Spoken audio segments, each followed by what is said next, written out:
Coming up on Cannabis Coast to Coast News this week. I just think we have come to a point where we have to understand that we need to legalize it and stop criminalizing. While VP Kamala Harris says words never before spoken by a presidential candidate, former President Donald Trump preaches states' decriminalization and rescheduling. Plus, California launches the emergency order banning hemp products by their governor, Gavin Newsom, and in the same week, he signs a social club bill that will allow indoor consumption of cannabis and food, but no alcohol. And checking in on the courtroom, Cheech and Chong files suit on behalf of the hemp community to stop that California ban, and the U.S. Hemp Roundtable continues to pursue a temporary restraining order. Plus, Arkansas Secretary of State John Thurston rejects over 50,000 signatures collected by volunteers who all want to expand that state's existing medical cannabis laws. And now there's a question of whether that ballot question will even make the ballot. It will be decided by that state's Supreme Court. We'll talk with Normal's Morgan Fox about all of those developments on Cannabis Coast to Coast News with Alaina Pinto next.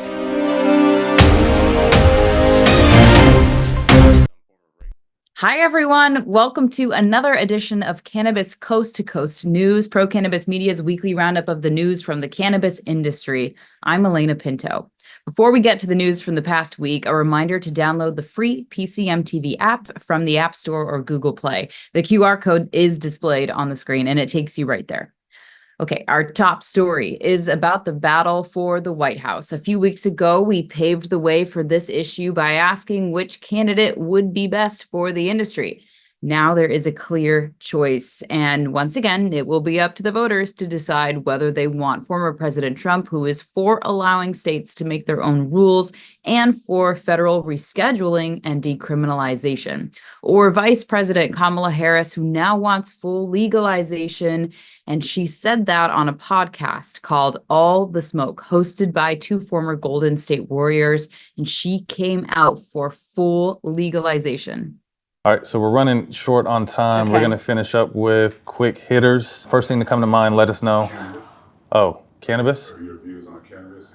I just feel strongly people should not be going to jail for smoking weed. And we know historically what that has meant and who has gone to jail. Mm-hmm. Second, I just think we have come to a point where we have to understand that we need to legalize it and stop criminalizing this behavior. And I've actually, this is not a new position for me. I have felt for a long time we need to legalize it. So that's where I am on that. I love it. Well, Okay. She said weed, not cannabis. Pay attention, y'all. Yeah, that's old school, right? Yeah, that's old school. I like it. I like it. All right. I loved it. This is the first time VP Harris has said directly to America that she is for cannabis legalization. In the past, she has advocated for changing the laws within the system, but with just under a month to go until the election, the legal weed card has been played. Florida remains the battleground state over cannabis. The Question 3 initiative for adult use there has driven over $100 million in ad revenues into the Florida media. Here's the latest ad from Smart and Safe Florida that shares the differences and the conflicts with many politicians playing that weed card. I think in terms of marijuana, and legalization, I think that should be a state issue, state by state. The way they're doing it in Florida, I think, is going to be actually good. It's going to be very good. People should not be going to jail for smoking weed. We need to legalize it and stop criminalizing this behavior.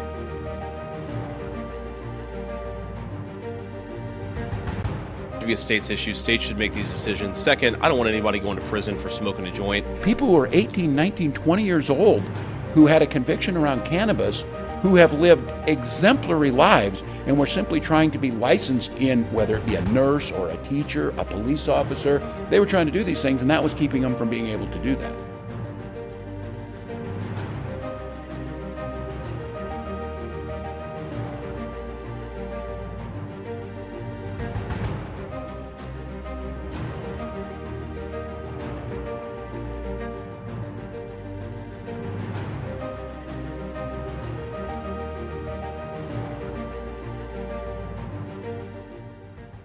We know how our Florida correspondent Jeff Aker feels about all this, and PCM founder Jimmy Young talked to the Florida resident this week. Florida has always been a battleground when it comes to politics in the United States. No different this coming election, with the Sunshine State having one of the most explosive ballot questions on that particular ballot in Florida. I'm Jimmy Young, the PCM founder. I'm joined by Jeff Aker, our master gardener and Florida correspondent. And Jeff, first of all, what's the atmosphere? What's the buzz on the street down there in Florida? Do you think this thing's going to pass? Jimmy, I'm really pushing it hard through all my friends and family, and I encourage everyone in Florida that's watching us right now to follow suit. I know it's not a perfect bill, Jimmy, but it's a start. It's easier to change than get something back in. We got $105 million to the yes in this to even get it so we can dot the little circle. There you go. Well, let's hope it happens. The Smart and Safe Florida campaign released a advertisement this week where it basically showed both sides of this issue, both presidential candidates and their vice president candidates alongside, and they all seem to be pulling for that yes on 3. Did you happen to see that? And what was your impression of that particular ad? Okay, now what I'm thinking and what I'm seeing on this is Donald Trump has come out away from the Republican consensus that this is bad. All the Republicans in the state are like, oh, no. And the Democrats are, oh, yes, I think it's a huge voting point. The only difference I think it's going to make is Donald Trump is going to actually fill that little circle in your Florida. State. In your state, right? Yeah. Yeah. And so he's voting for yes on 3. Kamala Harris isn't voting on it. So I'm thinking he's going to do more to it in the state than she is, just for that simple fact. And anyone that loves Trump, since he's doing it, he will carry them on to the vote too. Right. And of course, your governor there, Ron DeSantis, is doing everything he can to stop the Yes on 3 movement. He aligned himself with the unregulated hemp-derived products. And I'm really I'm interested to see which side, if that has any impact at all. When you're around Florida, and you and I have talked, when you see beer for sale in convenience stores all the time, and of course you see a lot of the unregulated, unlicensed products in there too, don't you? I don't see a lot in stores unless you go into some of the lower end gas stations. But just in my town alone, I have probably 6 what they call smoke shops. Okay. And they all carry Delta 8, Delta 9, Delta 0, all that. Yeah. So they are all part of the hemp business. Yeah. And I think I've reported the hemp business in Florida has donated about $5 or $6 million to the no, because they don't want it, because it's going to take away from them. No, it could end up shutting them down. In fact, if the federal government puts in a regulation about banning all those intoxicating hemp products too, it's going to have an impact on that industry by tenfold. So it's going to be a fascinating couple of months to keep an eye on. Is there any one county in particular, or any city in Florida that might be what do they call that? One way or another is going to, so goes that city, so goes Florida. Any idea? Well, I think if you go to your big cities, your Miamis, your Tampa's, your Orlando's, your Tallahassee's, your Gainesville. I think overall, everyone supports it on the whole. Okay, well, cool. And I love the fact that you're out there pushing for it and talking to as many people as you can, Jeff. Well, thank you. I'm very passionate about it, as you can tell. Absolutely. I've been a cannabis smoker, and I want to do it legally. And I want to have safe product I could use. Now we turn back to California, where once again it was a busy week for Governor Gavin Newsom, who is now facing a series of lawsuits while hemp lobbyists are trying to enact a restraining order. On top of all that negative news and movement, that same governor, Gavin Newsom, signed a law that will allow cannabis social clubs in the state. Lisa Battista is following everything going on in her state.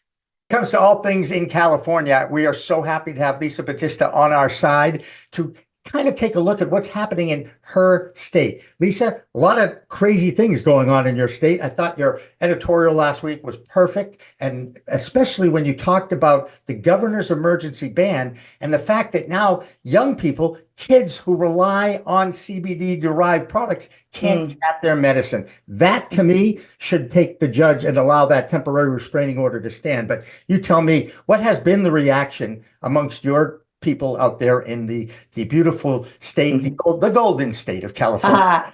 Well, there's always something happening in California, that's for sure. There's a lot happening from day to day. I think the reaction to the hemp ban has been very interesting, right? It's been great to see the U.S. Hemp Roundtable and Cheech and Chong and several others come together to file lawsuits and to also ask for a temporary restraining order.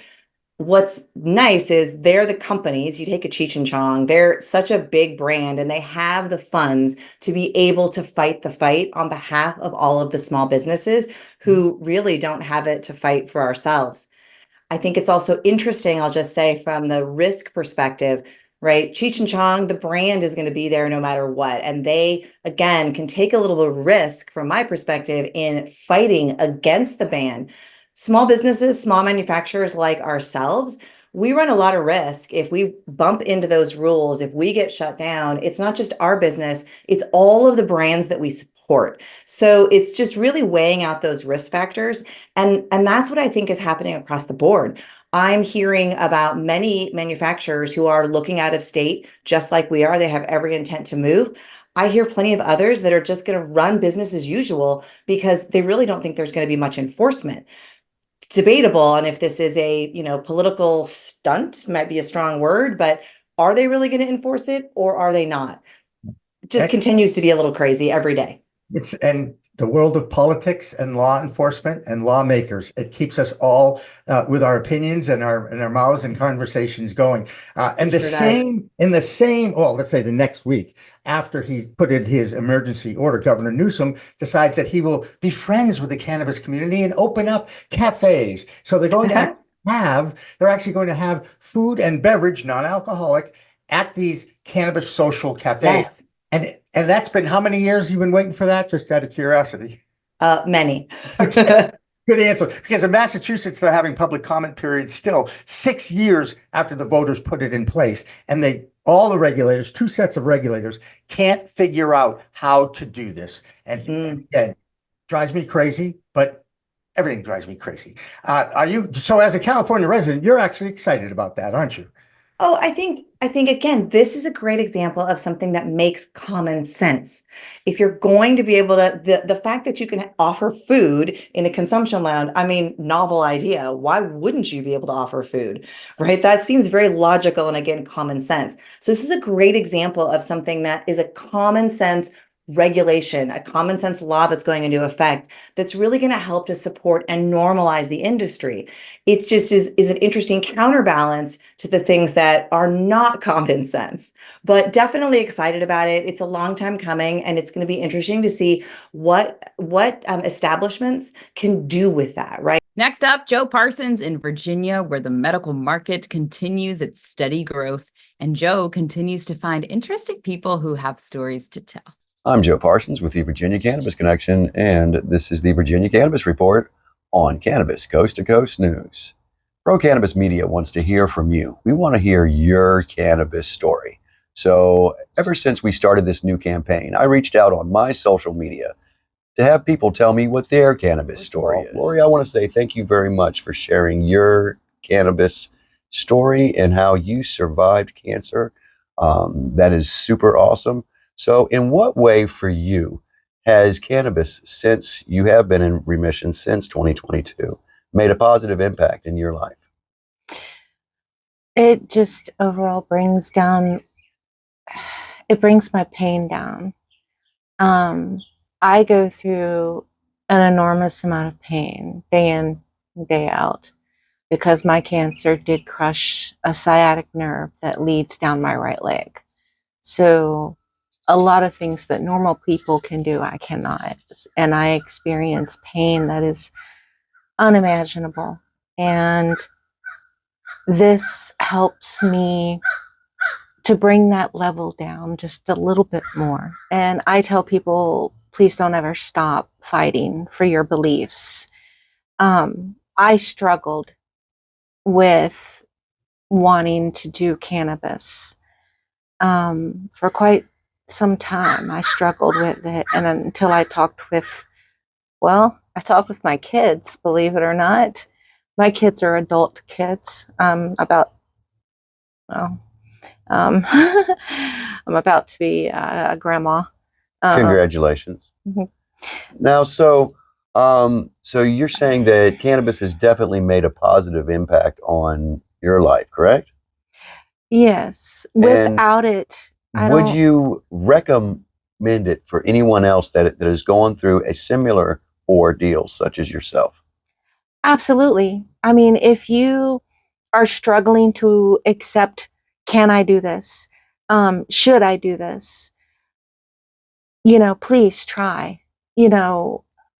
I am so blessed that I have my medical marijuana card and that I have my cannabis to help me with my pain. I agree. And, I thank God every day for that. And this is all natural. And that's what I love. We are getting back to what nature has provided. And I would recommend it, absolutely. Well, thank you so much, and thank you for sharing your story with us. If there's anybody else out there that wants to share their story with Pro Cannabis Media, all you got to do is head on over to the Apple App Store or the Google Play Store, download the free Pro Cannabis Media TV app, and you can share your story with us. Who knows, we might even be interviewing you next. So that's going to do it for this week from the Virginia Cannabis Connection and reporting from Cannabis Coast to Coast News. I'm Joe Parsons. Until next time, stay lifted. Adult use legalization bill that was filed a few weeks ago. The state has an existing medical program, but law enforcement is still making 32 cannabis possession arrests a day. NORML is now reporting that there are 800 cannabis possession arrests a day nationwide. Last week, we told you that the FBI reported that there were 223,000 total arrests in 2023 for nonviolent low-level possession crimes. In Oklahoma, over the past few years, a company called Mood Cannabis had been a model for any online businesses started 2 years after the 2018 Farm Bill. Their products were all derived from Delta 8 hemp, and the company that launched in 2020 was profitable last year thanks to the ability to sell across state lines, unlike the legally licensed industry. Now, sales have collapsed, and that company is laying off 120 employees. That'll do it for the A Block this week, but coming up, what impact has Ohio's adult use market had on Michigan? Well, sales are up in that state too, but not everything is perfect in the Great Lakes state. Prices are collapsing, but the market continues to buy more products than any other state. Amy Carter has that story, plus more state reports on Cannabis Coast to Coast News after this. Ready to take your craft to the next level? Imagine faster extractions, purer products, and more profits. Sounds good, right? At Pure 5 Extraction, we've revolutionized cannabis extraction with our game-changing technology. No solvents, no heat, just the cleanest, most natural process on the market. Whether you're a boutique grower or a large-scale operation, Pure 5 has the tools to elevate your business worldwide. Visit pure5extraction.com today. Pure 5 Extraction, because your plants deserve the best. In serene Springfield, Ohio, Ethan battles anxiety and persistent body pain.